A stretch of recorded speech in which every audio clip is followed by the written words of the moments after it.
I've got a very easy upgrade and a very essential upgrade for the BBC Masters. A new battery.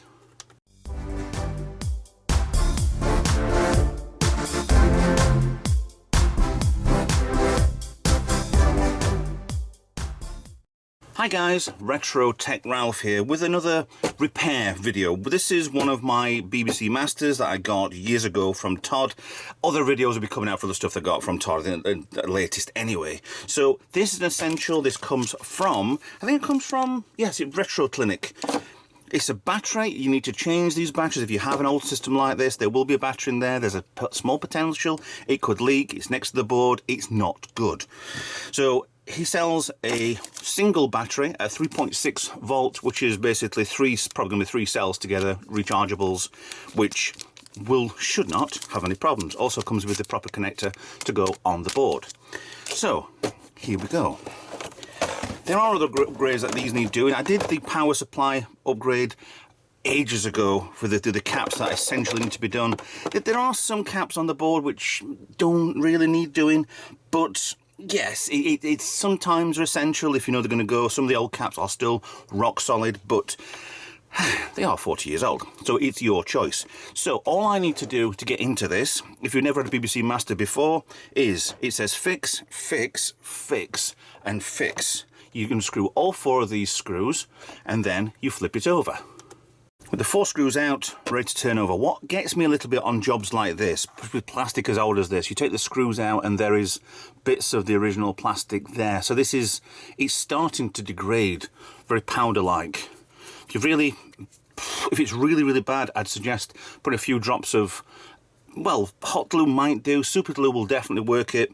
Put it into the hole and then screw it in place while it's still wet. That will then glue in whatever's left and glue the screw to it, but then the threads will make it come out easy enough anyway.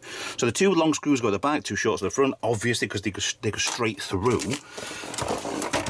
Flip her over, lift off the lid. This is completely off, so there's nothing holding it in place. When I did the power supply upgrade and the cleanup, this was years ago I did this. This has been on the shelf since.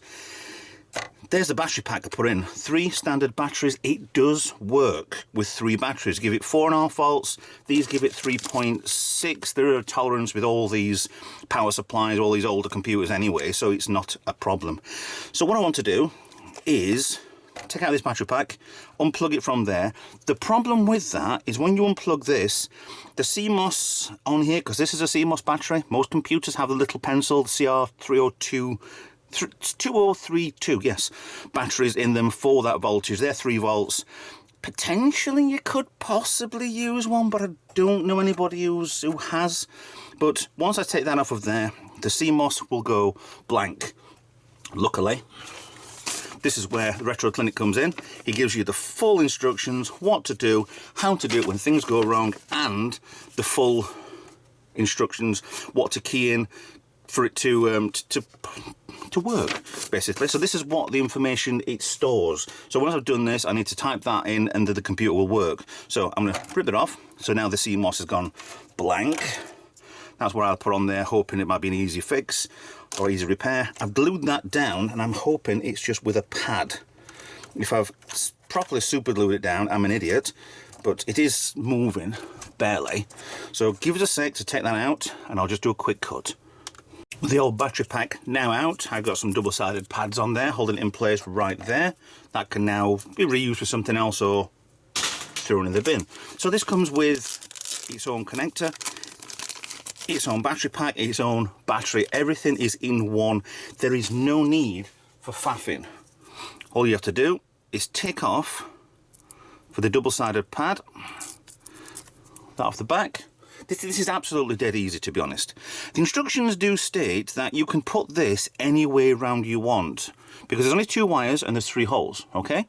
So, but the center hole is positive and the outers are either negative. And it looks like on here, I'm going to put it so that the negative is on the top because I can see the flashing right there. Well, we'll look inside here. We look on the wrong part there, but right here. So we have the part there, the green part, which is the earth. So I'm going to put this with that going up.